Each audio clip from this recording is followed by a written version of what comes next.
¿Qué tal a todas las personas que están viendo o escuchando este podcast titulado La Balanza? Hoy doy la bienvenida a Patricia Díaz Caballero en este segundo episodio de este podcast. Hola Pati, ¿cómo estás? Muy bien, Alex, un placer, agradezco mucho tu invitación y seguramente, bueno, pues vamos a tener una charla muy interesante en este proyecto que vi por ahí que está encaminado a dar un equilibrio, a sugerir y a construir. Entonces, estoy encantada de estar contigo. Muchas gracias. Al contrario, Pati. Una de las dinámicas de este podcast es que los invitados e invitadas deben presentarse. Entonces, Pati, dinos, por favor, ¿quién es Patricia Díaz Caballero? Okay. Bueno, se suele decir que cuando no tenemos la respuesta correcta, siempre decimos que es una pregunta demasiado fuerte o difícil de contestar.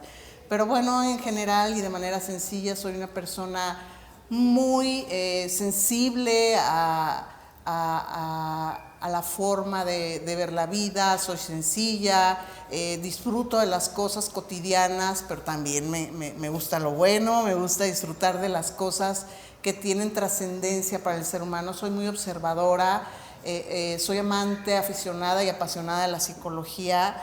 Me encanta, soy viajera de corazón, trabajadora por resignación, no es cierto, también me encanta la educación. Soy también ama de casa, también mamá, también esposa, y bueno, pues todo lo que conlleva estar conectado con el sentido de vida. Creo que soy una persona que finalmente, a la etapa en la que me encuentro, he logrado muchas de las cosas que me propuse cuando era niña, cuando soñaba en tener un objetivo de vida. Creo que lo logré porque estoy en el lugar correcto, que es esta parte tan apasionante de la psicología, y pues con una familia que me brinda muchos de los elementos para poder seguir adelante con este proceso y ayudar a la comunidad, ¿no? Eso me gusta. Me acaba de llamar la atención que comentaste que has logrado muchas de las cosas que te propusiste de niña. Ajá. ¿Cómo fue entonces, desde niña, te llamó la atención la psicología? Fíjate que es algo muy curioso porque los juegos que yo recuerdo de mi infancia están relacionados. Yo tenía un grupo que se llamaba Ajedrez y por ahí algunos que me van a escuchar fueron partícipes. Entonces yo agarraba a todos los niños de la colonia y entonces los organizaba para que cantáramos unas canciones ahí de parchís y de lo que en aquel tiempo estaba de moda. Entonces tenía como esta parte prefrontal desarrollada porque planificaba, organizaba los cantos, los vestuarios, los ponía su vestido de una franja blanca, una franja negra, otra franja negra y un calcetín blanco contra el zapato negro, y bueno, hacía toda la parte de coreografía. Y luego los ponía a bailar y luego los sentaba en una máquina. Yo tenía una máquina de escribir que sacaba escondidas de la casa porque mi papá pues había logrado tener un Olivetti, y entonces pues les hacía exámenes y los ponía todos sentaditos. Entonces creo que la parte de la docencia como que muy profundo dentro de mí, la parte de disfrutar, de coordinar, de manejar grupos, estuvo siempre súper presente. Y pues a lo largo de mi historia fui conociendo gente con la que me acercaba y me interesaba los procesos que vivía, ¿no? Era como la niña rara, como luego de secundaria, porque pues me interesaban las personas. Creo que eso era algo como muy de mí. Pero cuando eras niña no sabías todavía que querías ser psicóloga. No, lo supe en segundo de secundaria. ¿Cómo fue, Pati? Sí, llegó a segundo de secundaria una chica que había tenido un accidente. Sus padres, ella iba con sus padres y se volcaron, y ella fue la única sobreviviente. Aún recuerdo su nombre, se llamaba Cristina. Entonces Cristina llegó a nuestro grupo y llegó como con 5 o 7 cirugías de cara, y pues tenía la cara totalmente descompuesta. Entonces mis compañeros pues se asustaban. Y yo vi a Cristina en el recreo, en la cancha de voleibol, y la vi sentada en unas bancas, y fui y me acerqué a ella y le dije, ¿cómo estás? Y entonces me quedé con el recreo platicando, y me dijo, pues triste, no conozco a nadie, pero el colegio es bonito. Y le dije, no, iba a ser más bonito, yo voy a estar contigo. Entonces íbamos subiendo las escaleras y todo el mundo me empezaron a decir, ay sí, Santa Patricia Santa, Santa Patricia Santa. Y yo dije, no me importa. Y entonces estuve 1 o 2 semanas hasta que la chica la sacaron del colegio, pero yo le di acompañamiento. En ese momento yo supe que yo quería hacer algo como en función de acompañamiento. Yo sabía que eso me ponía muy bien, me gustaba ayudar a hacer las tareas a los compañeros, me gusta como esa parte, ¿no? Entonces creo que desde ahí, en ese momento, y luego en la prepa conozco a un maestro que era psicólogo y que tenía una incapacidad por ahí, una discapacidad, entonces pues me filio más todavía con él, me empieza a contar de lo bonito que es, pero nunca me cuenta que no hay chamba de eso, ¿no? Que están en las escuelas, pero yo dije, no, eso es lo que yo quiero. Entonces en ese momento, esos 2 momentos como muy cumbres, o sea, me ayudaron a saber que el sentido de vida estaba pues en el amor hacia los demás, en la ayuda, y creo que cuando una es capaz de leer esa parte, es pues el encuentro, ¿no? Entonces ahí me dirigí, pero directito, a buscar escuelas de psicología, a ver qué era lo que existía, y ya no volteé a ver ninguna otra posibilidad. Entonces, así fue. Excelente. Pati, yo creo que desde que eras chica, tal vez, tú me dirás o nos dirás, te diste cuenta de que en la sociedad el hecho de hablar de un psicólogo o de un psiquiatra y de decirle a una persona, hey, ¿por qué no vas con un psicólogo, con un especialista en esta materia? A veces lo toman como un insulto. Claro. O hay esa creencia popular de que cuando van con un psicólogo es porque la persona está loca o loco. ¿Qué opinión tienes al respecto? ¿Realmente notaste esta situación en la sociedad desde que eras niña o adolescente o lo fuiste descubriendo más adelante? Sí, fíjate que omití una parte en esta situación de encontrar mi vocación.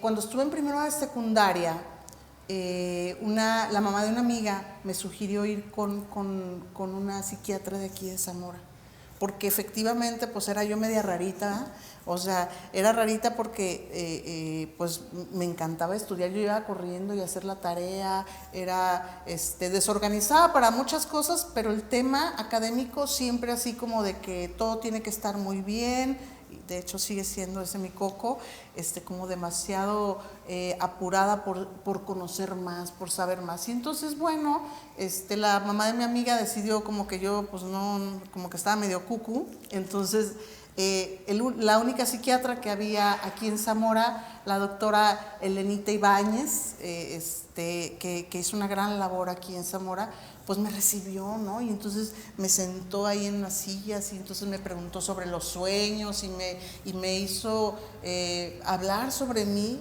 Y yo decía, bueno, esta señora se toma el tiempo para hablar conmigo, y yo me iba muy tranquila, justo por esta calle, hasta la casa de mis papás, y decía, ya alguien me escuchó. O sea, alguien entiende que no estoy mal. Pero cuando llegué al colegio, dijeron, no hombre, esa la de 10, ya hasta el psiquiatra la mandaron.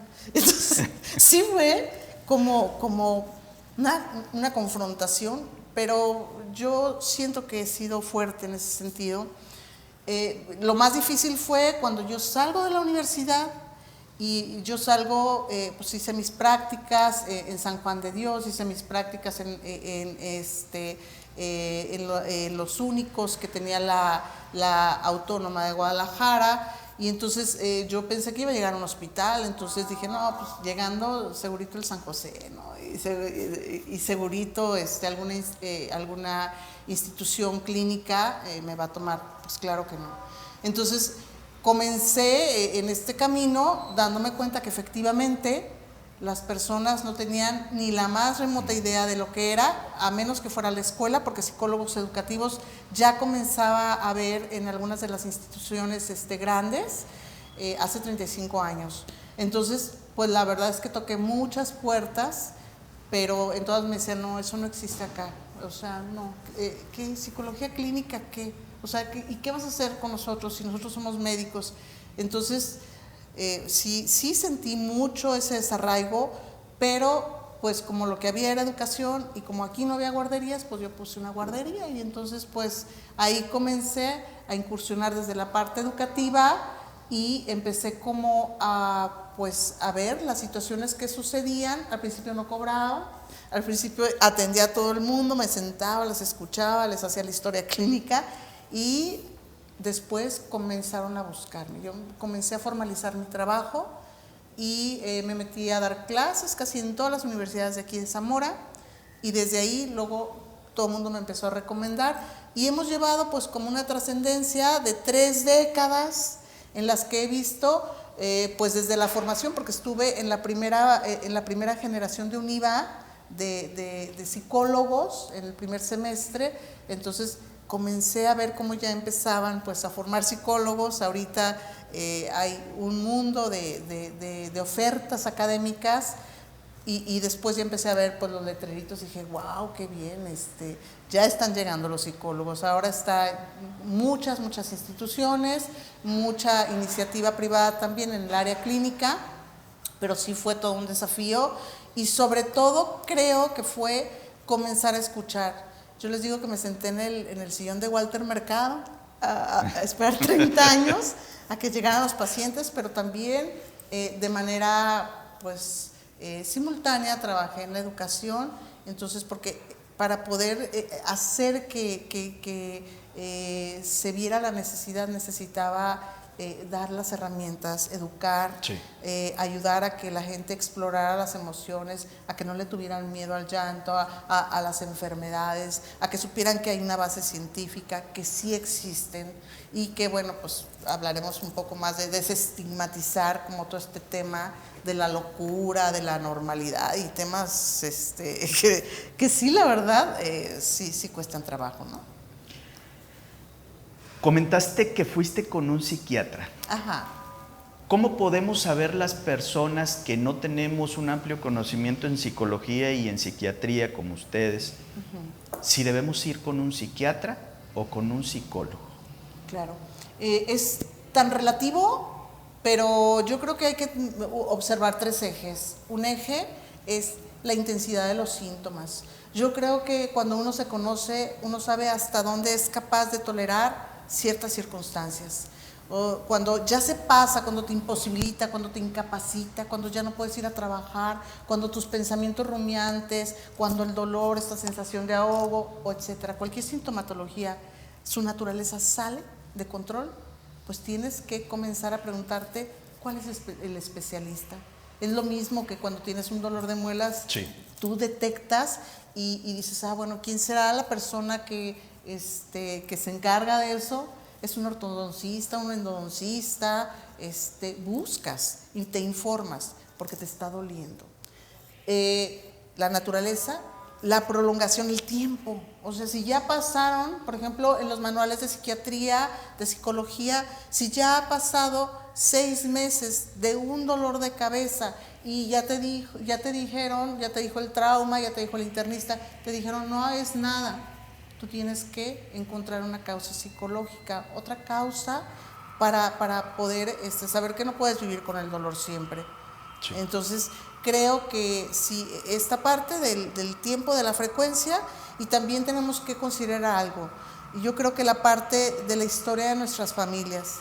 Si en mi familia ha habido una serie de circunstancias, una historia familiar, ya ves que cuando te hacen la historia clínica te preguntan si eres diabético, sí. Si tienes algún problema cardiovascular, pues también nos deberían de preguntar, ¿en su casa hay un obsesivo compulsivo? ¿Hay algún trastorno límite de personalidad? ¿En su casa hay ansiedad? Porque pues son factores predeterminantes que en algún momento a lo mejor pudieran surgir. Entonces, uno sabe cuando algo ya no está funcionando bien en su cuerpo. Si es con un psiquiatra, bueno, hay gente que primero llega con el psiquiatra y el psiquiatra me lo manda y me dice, no es conmigo, es con la psicóloga.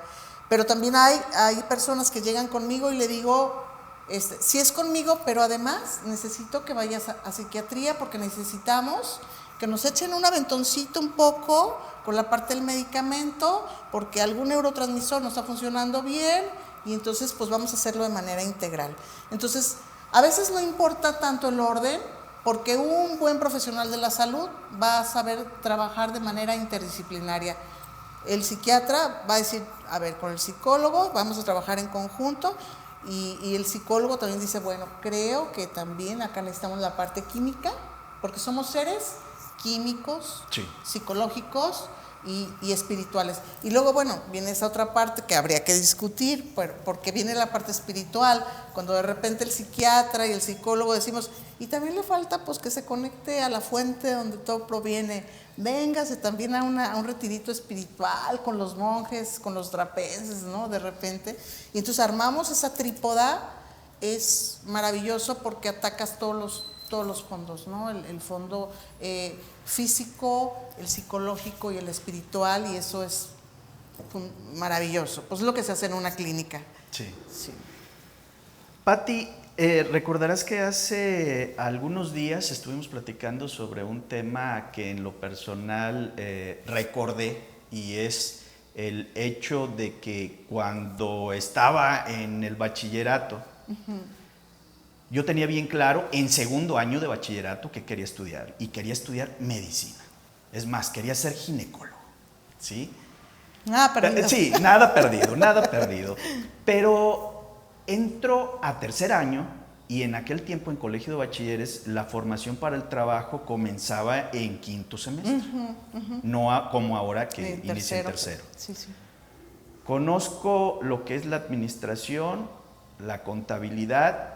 Yo no tenía una idea clara de lo que era la administración, y me llama la atención. Pero resulta que también era mediados de la década de los 90, cuando era el auge de los sistemas computacionales, el auge de la ingeniería en sistemas, y entré en un dilema o trilema, se puede decir, en si estudiar medicina, administración o ingeniería en sistemas. Para eso entonces se me ocurrió, dije, pues, ¿quién me puede asesorar al respecto? Y vine aquí a Zamora con un psicólogo especialista en orientación vocacional. Me hizo varios test. Recuerdo que uno de estos es el de los fichas de dominó. El dominó. Ajá. Sí. Y después de varias sesiones, el resultado que me da el psicólogo es, ¿sabes qué, Alejandro? Tú puedes estudiar, tienes la vocación para estudiar cualquiera de las 3 carreras. Ah, caray, dije yo, pues, y Pues entonces ¿de qué apuro voy a salir, no? Sí. Y ahí tuve que ir a otro paso, a analizar entonces cuál era la que más me gustaba, y ahí tuvo que intervenir la intuición. Recuerdo que un día me recomendaste un libro de Jorge Bucay, y que tiene un capítulo específico de la intuición. Ajá. Estaba en Guadalajara precisamente para hacer trámites, y caminando hacia rectoría dije, estudio administración.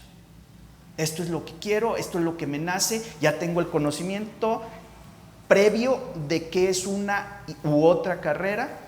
Entonces me voy por administración, y no me equivoqué, para nada me equivoqué. Pero, ¿qué consejo puedes darle entonces a todos los jóvenes que se encuentran actualmente en esas circunstancias en las que no saben si seguir estudiando, no seguir estudiando, estudiar una cosa o estudiar otra? Y de antemano sé que eres maestra en colegio de bachilleres, incluso me comentabas que también ya casi te jubilas. Ay, sí, ya. Has estado en la docencia, entonces, ¿qué consejo les puedes dar a los jóvenes? Yo creo que las habilidades mentales superiores, pues el análisis, el juicio, la síntesis, la abstracción, la capacidad de toma de decisiones, pues todos como seres humanos en mayor o menor medida la tenemos. Y creo que lo principal es tener la capacidad para leerte a ti mismo, revisar dentro de ti qué es lo que más te apasiona, qué es lo que te conecta entre el cerebro y el corazón y lo que te hace feliz. porque muchas veces, y sobre todo ahora, ¿no? Que la gente, los jóvenes, por ejemplo, me dicen, no, pues yo quiero ser becario del sistema, ¿no? Yo no quiero ni estudiar. Bueno, hasta para ser becario hay que presentarse y hay que reunir ciertas características. Entonces, podemos tener muchas habilidades, en especial creo que en tu caso fue que quizás saliste en un medio alto, por ejemplo, de coeficiente intelectual como antes se le caracterizaba. Hoy sabemos que existen diferentes tipos de inteligencias, la inteligencia intrapersonal, interpersonal, sí, la matemática, la musical. Entonces, si entra dentro de ese rango de capacidades, pero tienes varias opciones, tienes que irte por aquella que verdaderamente le dé luz a tu corazón, a tu alma, a tu espíritu, que te haga feliz, que ningún día sea un día de trabajo, que todos los días puedas salir a las 7 de la mañana y regresar a las 8 de la noche y regresar, como dice un buen amigo, con la sensación del deber cumplido. O sea, con saber que hiciste lo mejor o diste lo mejor de ti y que estás en la posibilidad de continuar con un proyecto más y cada día más. Entonces, lo que te haga feliz, pero lamentablemente nos encontramos frente a una sociedad que evalúa como la parte económica, evalúa la parte de cuánto voy a ganar, qué tan rápido puedo encontrar trabajo. Entonces hay como algunas situaciones que desubican un poco a los jóvenes. Entonces, si eres bueno para 3 o 4, busca aquella que te haga feliz. Revisa, date la oportunidad de ir y sentarte con el administrador, con el abogado, con el médico, permite ir a un parto y revisar si tienes esa vocación para estar 24/7 al servicio. Y entonces esa es la parte que te da el sentido de vida.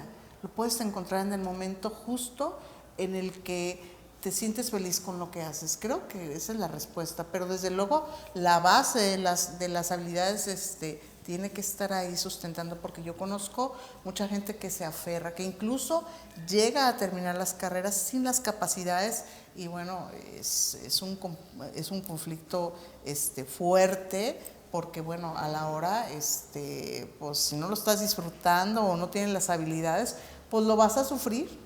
Dijo uno de mis profesores de la maestría en algún momento, dijo, bueno, ¿por qué unos están sufriendo aquí si van a pegar el letrerito ese en la sala de la casa de sus papás? No sufran por ese letrerito, imprímanlo, pónganlo y váyanse a su casa. Si no tienen las habilidades, váyanse a casa. Y todos así de, ¿cómo?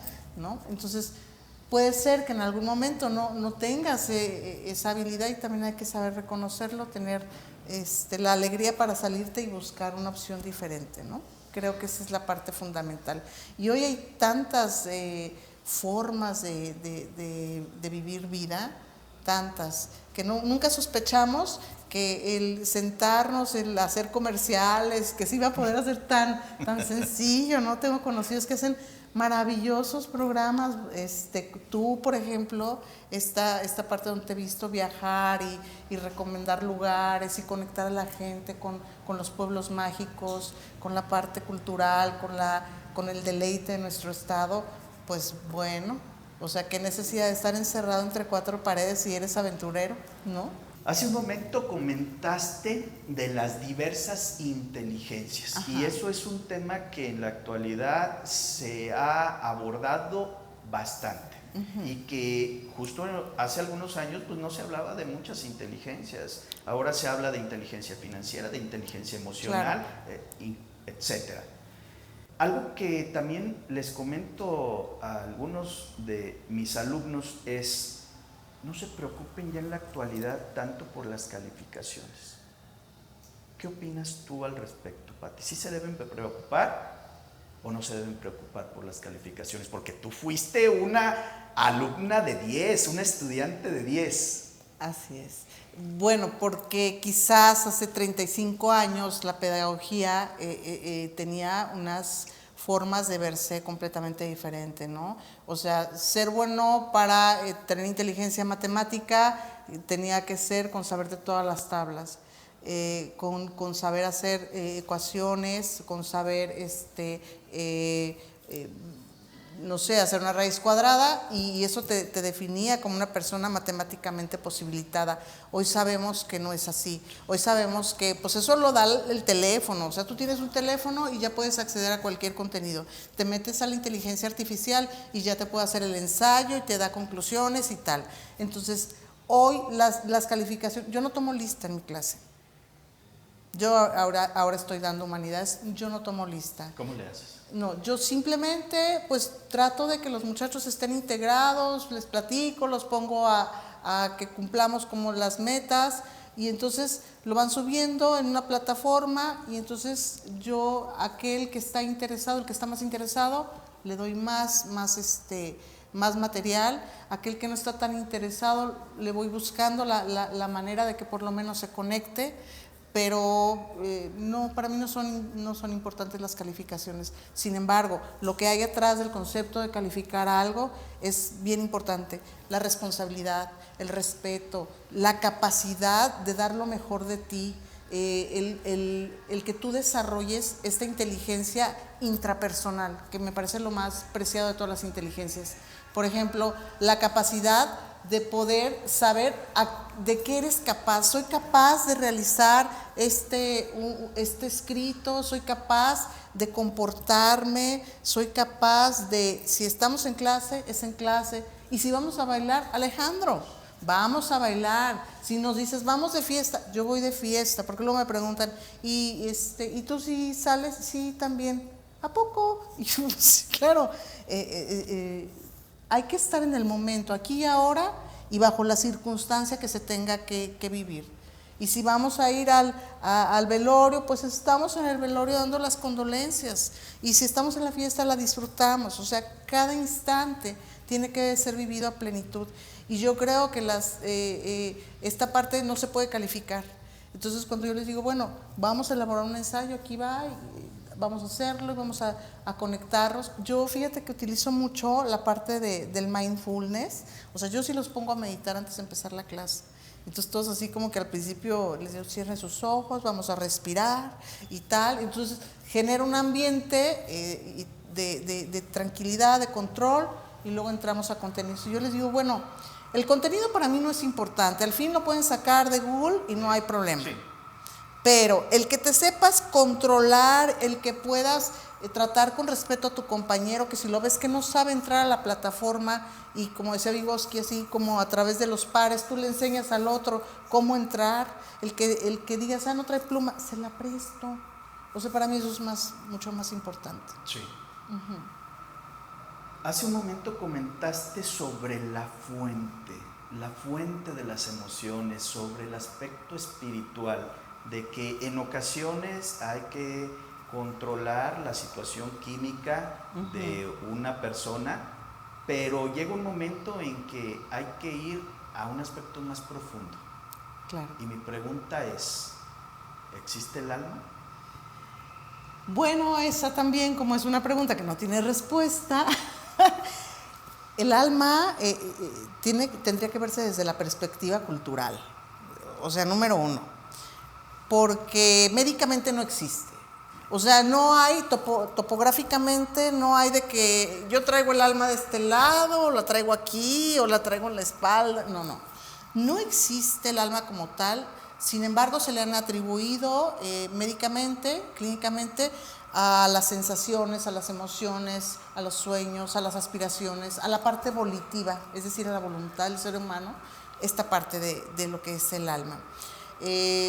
Por ejemplo, quizás en algunas culturas se le da más poder, los budistas, por ejemplo, que creen en la reencarnación del alma, o muchas culturas que han creído en esta trascendencia, de alguna manera continúan dándole una fuerza grande a esta forma de definir el motor que le da empuje al cuerpo, ¿sí? Entonces, es todo un tema, pero yo creo en lo más profundo de mí y de acuerdo a la interacción que yo tengo con los seres humanos, desde luego que existe el alma, es cuerpo y alma, es lo material contra lo inmaterial, contra aquello que nuestras percepciones todavía no han logrado descubrir. Sí, te lo Te lo pregunté porque estuve revisando algunas definiciones de psicología y la Real Academia de la Lengua Española, incluso aquí lo anoté, dice parte de la filosofía que trata del alma y sus facultades y operaciones. Comentabas también hace un momento que en algunas filosofías orientales consideran que existe la reencarnación. Me hiciste acordar justo en este momento de que en una ocasión estaba en una clase de filosofía y estábamos analizando esa dualidad cuerpo y alma en filosofía. Y a mí se me ocurre decir, ¿y qué sucede con la reencarnación? No lo hubiera hecho mejor, la verdad, no lo hubiera hecho, porque enseguida todo el grupo se levantó. No, ¿cómo? ¿Crees en la reencarnación? No, yo no dije si sí creo o no creo. Claro. Solo hice una pregunta. ¿Qué sucede en el caso de quienes creen en la reencarnación? ¿Qué sucede con la dualidad cuerpo y alma? Claro. Pero bueno, yo creo que no abundamos en ese tema porque es un aspecto religioso y cultural, filosófico. De una cultura muy particular, pero se me vino a la mente y quise de alguna forma comentarlo para que de alguna forma nuestra audiencia reflexione sobre este tema. Fíjate que la primera vez que viajamos a Asia, para mí fue muy impactante ver las culturas las religiones musulmanas, los budistas, sintoístas, y de repente entender la manera en que se observan más allá del cuerpo, en que creen firmemente los musulmanes. Por ejemplo, estábamos en el hotel y de repente empecé a escuchar las bocinas aquellas que salían de la mezquita y yo dije, ¿qué? ¿Se está quemando algo? ¿Qué pasó? ¿No? Entonces me dicen, es el llamado al rezo. Y pues yo me asomé por la ventana y dije, ¿cómo el llamado al rezo? ¿No? Y ya empecé a buscar, bueno, es que aquí rezan 5 veces y paran todos, si estás trabajando, si estás en lo que estés, tienes que parar, rezar en cuclillas y viendo hacia la Meca, a bajar la cabeza. Y entonces, bueno, yo salí a la calle al día siguiente y vi personas ya mayores que tenían tremendos chipotes en la cabeza de tanto que rezaban y que creían y tal. Entonces, creo que todas estas preguntas no las podemos resolver porque representan la idiosincrasia de todo un pueblo y que en el respeto a esa idiosincrasia y a esas formas de observar el mundo y la vida es como tenemos como esta apertura. Así que al igual que con los diferentes continentes, también cada persona que entra a mi consultoría trae en sí a cuestas toda una legendaria historia de vida donde hay muchas circunstancias que lo van haciendo actuar de esa manera. Entonces, el alma se manifiesta de diferentes maneras en cada paciente. Hay quienes su alma la veo triste, cristalina, que se hacen agua, hay quienes vienen eufóricos, hay quienes me representan la tristeza de toda una vida en crisis, de toda una vida en sufrimiento, y eso es un poema que hay que desmenuzar de a poco para poderlo comprender en la diferencia de sus percepciones culturales, históricas y todo lo que conlleva pues esta parte de la vida. Entonces, para mí, el alma existe. Sí existe el alma. Claro. ¿Cuál sería la diferencia entonces para ti, Pati, entre alma y espíritu? ¿Existe alguna diferencia o es lo mismo? Bueno, creo que cotidianamente y en el vulgo es lo mismo. La gente habla del alma y del espíritu como si fuera una sola circunstancia. Si nos ponemos a verlo como ya más a los puntos específicos, creo que el alma se refiere a las características personales que tiene cada ser humano. Es decir, como a esas conductas, sensaciones, percepciones que son muy privadas. Y el espíritu tiene una relación con la conexión con el universo, con el poder superior, con lo que tú me quieras decir. Incluso si lo vemos desde el punto de vista más religioso, incluso con ese poder superior, con ese Dios al que está conectado. Entonces el espíritu es más trascendente, más comunitario y más en lo colectivo, desde mi punto de vista, ¿no? Y aunque siguen teniendo funciones similares, que es la conexión con todas las posibilidades que tiene nuestro cuerpo, pero que también las conectan con la maravilla que es el sistema límbico, que es el sistema de las emociones, ¿sí? Cómo yo puedo conectar y empatizar contigo para poder ponerme en tu lugar y hacerte una confrontación y preguntarte, oye Alejandro, ¿y por qué te sientes triste? ¿Y qué has descubierto de tu tristeza? ¿Y cómo lo puedes trascender? Cuando yo hago esa neurona espejo contigo, te llevo a que tú solito construyas esa parte. Yo no te voy a dar la respuesta, por eso. No soy bruja o adivina, porque decía mi papá, bueno, que sí iba a leer la bola de cristal con esta carrera y de repente sí se lee la bola de cristal, porque vas allá, a donde la historia del otro, a donde sus sentimientos, a donde sus emociones, a donde su espíritu se está moviendo, y entonces reconectas. Has hablado de diferentes inteligencias. Tocamos el tema de la inteligencia emocional. Hace un momento vuelves a tomar o retomar el tema de las emociones. Hay personas que en este momento, o tal vez han ido contigo y han tenido un ataque de ira, han tenido un ataque de ansiedad, han tenido un ataque de pánico. ¿Cuál es aquí entonces el papel de estas emociones? ¿O cómo le podrías decir a las personas que nos están viendo o escuchando qué hacer de manera muy general en una situación de estas? Claro, yo creo que el punto focal es verdaderamente pedir la ayuda a los profesionales, ¿no? Es decir, buscar ayuda cuando se está encontrando con el mal manejo de alguna situación emocional, de alguna circunstancia.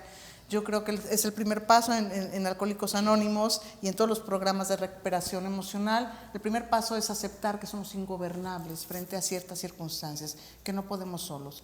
Una vez que hemos levantado la mano, pues se buscan las alternativas. Comentábamos al principio que no había como tantas instituciones. Hoy día ya todos los programas gubernamentales, religiosos, de todo tipo, le están apostando a la salud, a líneas directas donde te escuchamos 24/7, donde se tocan temas como el suicidio, como el abuso. O sea, el día de hoy ya podemos hablar frontalmente con los muchachos de muchas circunstancias. Ya hay muchos modelos preventivos. Entonces, yo creo que esa es la primera. Sin embargo, si no hubiera esa posibilidad, hay otras formas. Hay gente que se va por métodos alternativos. Y yo les digo, bueno, es buscar la ayuda, es buscar la parte del ejercicio. El ejercicio pues nos ayuda a liberar hormonas como la dopamina, que nos ayudan a sentir esta sensación del placer, de la felicidad. Generar estructuras. Yo les digo a los pacientes, hay que generar una estructura, hay que trabajar de 8 a 9 con la parte de caminar, de 9 a 9:20 te bañas. Genera una estructura en tu vida con horarios bien establecidos y va a mejorar tu calidad de vida, ¿sí? También dormir a tus horas, porque el sueño repara incluso las emociones. Comer a tus horas, expresar tus emociones a través del arte, dibujar, escribir, pintar, hablar por teléfono, tener redes sociales, tener el buen amigo que está al otro lado del mundo y que de repente le hablas y le preguntas, ¿qué tal? ¿Cómo estás? Mira, mis hijos ya crecieron. Saber escuchar. El saber escuchar abre el corazón, libera también endorfinas, oxitocina y te permite tener el sentido de vida.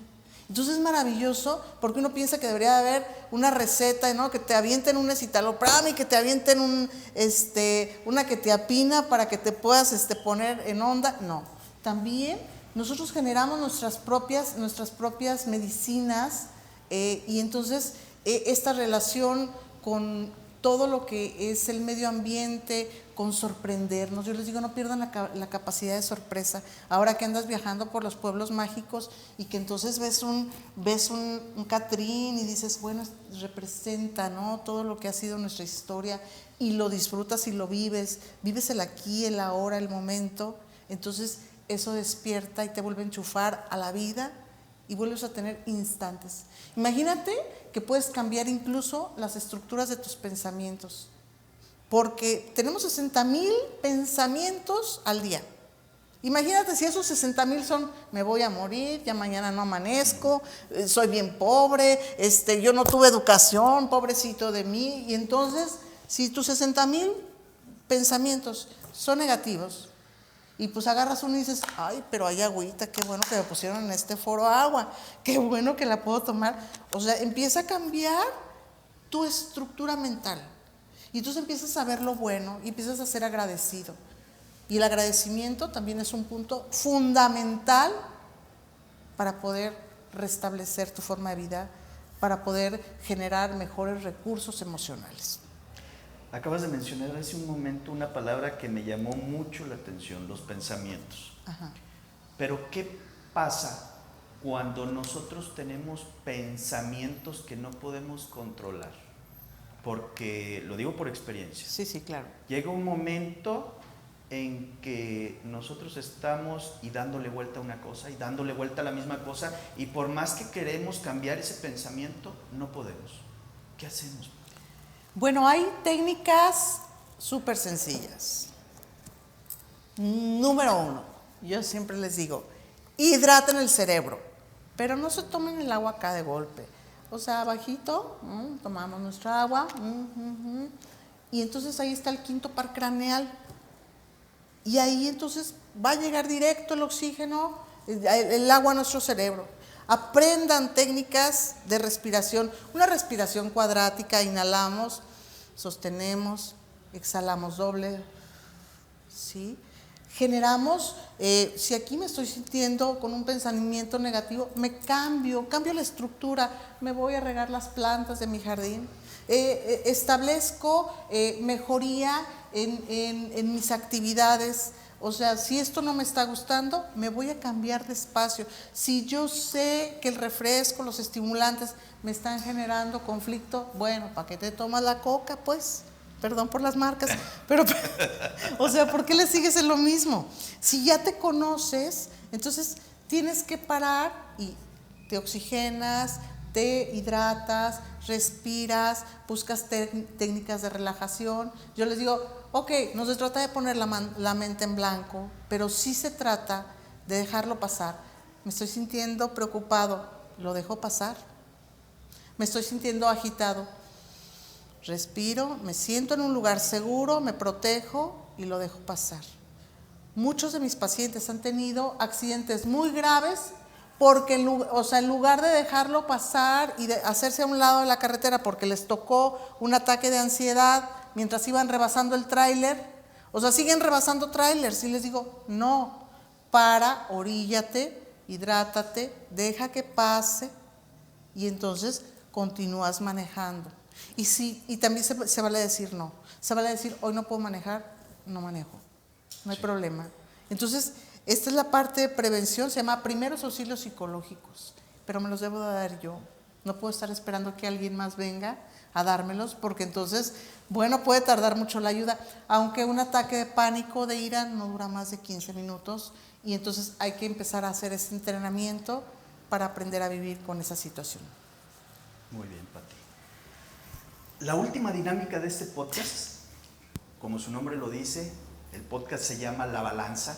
Entonces, la idea es, con estas pláticas sobre temas de interés y de actualidad, tocarlos, pero además llegar a un punto de equilibrio o a una conclusión. Y entonces, Pati, ¿cuál es esa conclusión a la que tú llegarías respecto del cuestionamiento o cuestionamientos que hemos hecho aquí en esta plática?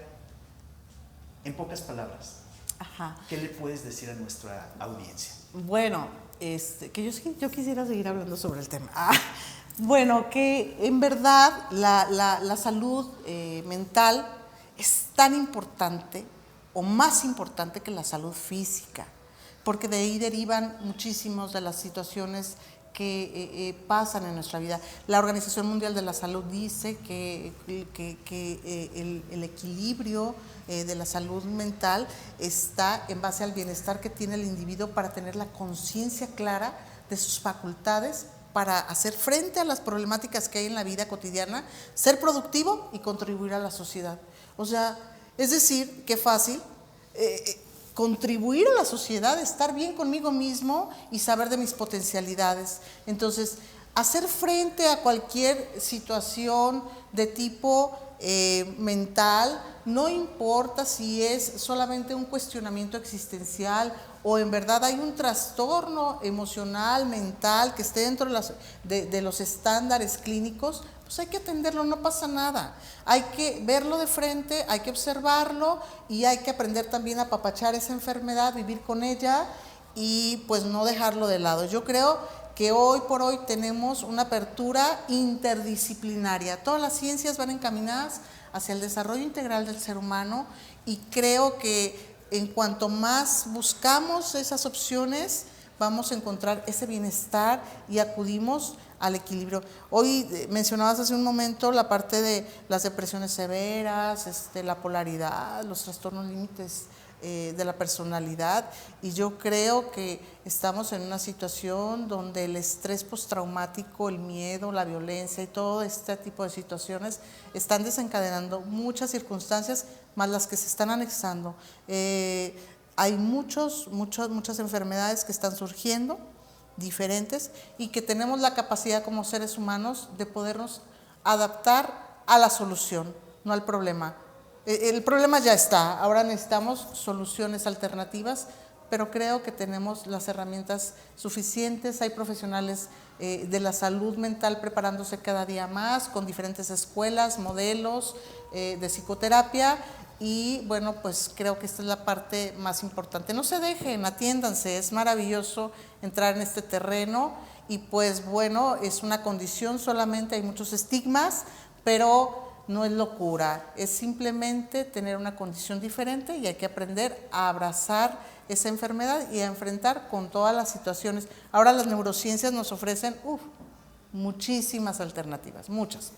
Recuerdo que me comentaste hace unos días, no se trata de no tener ansiedad, se trata de ir caminando con ella a un lado, claro, pero que se convierte en una especie de amigo. Sí. Y que esa ansiedad de alguna forma no te ataque, sino volverla tu amiga. Claro, que no sea cotidiano el tener todas las 12 sintomatologías que marca el DSM-5, pero sí que tengas esa capacidad de decir, bueno, soy ansioso, pero a mí me pone esto ansioso, pues yo lo evito y sé que me pone muy bien hacer meditación, hacer oración, me pone muy bien llamarle a mi mamá y preguntarle cómo está, me pone muy bien hacer servicio a la comunidad, eso me genera las oxitocinas necesarias para estar bien, baja mi cortisol y me pone muy bien, me encanta ir a misa, me encanta ir a hacer servicio con los chavos de la colonia, vengo y le hago un podcast a una amiga y entonces eso es saber cuáles son los referentes que tienes para estar viviendo con esa condición. Yo siempre les pongo el ejemplo de que heredé el diastema de mi abuela y tengo los dientes separados y usé brackets muchos años. Y luego fui terapeuta del lenguaje y se me sale la S por ahí. Pero pues como ya se me volvió a abrir, pues digo, yo creo que ya si me pongo los brackets se me caen los dientes. Así que digo, ok, hablo de lado, busco una situación alternativa y no se nota que está ahí. Y bueno, digo, además tengo la sonrisa de Luis Miguel. Así que ya no, hay que buscar la manera alternativa, modos alternativos para poder solucionar lo que está sucediendo. Muy bien, Pati. Pues ha sido un gusto el hecho de haber estado platicando contigo. Quiero agradecerte nuevamente el que hayas aceptado la invitación. También quiero agradecer al auditorio que ha estado viendo o escuchando este podcast. Y pues lo único que me resta es pedirte tus redes sociales para que nuestra audiencia pueda de alguna forma también ver tu contenido. ¿Cuáles son tus redes sociales, Pati? Sí, las redes sociales son @, ahí estoy en Facebook, está Clínica Psicológica Integral de Zamora, y Patricia Díaz Caballero en Instagram, y bueno, todas las redes ahí habidas y por haber. Muy bien. Pues a todas las personas que vieron o escucharon este podcast. Muchas gracias.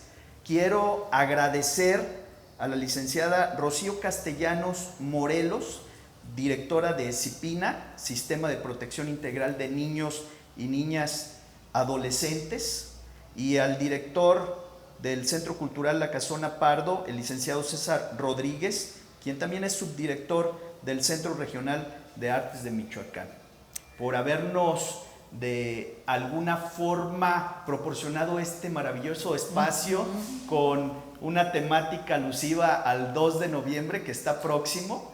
Así que muchas gracias también para ellos y nos vemos en el tercer episodio de este podcast titulado La Balanza. Bueno, ahora sí, ya a seguir aquí a La Balanza, y a Alex, muchísimas gracias, encantada como siempre de platicar contigo, y bueno, que sean muchos los éxitos porque eres un gran ser humano y muy contenta de haber coincidido en este espacio contigo.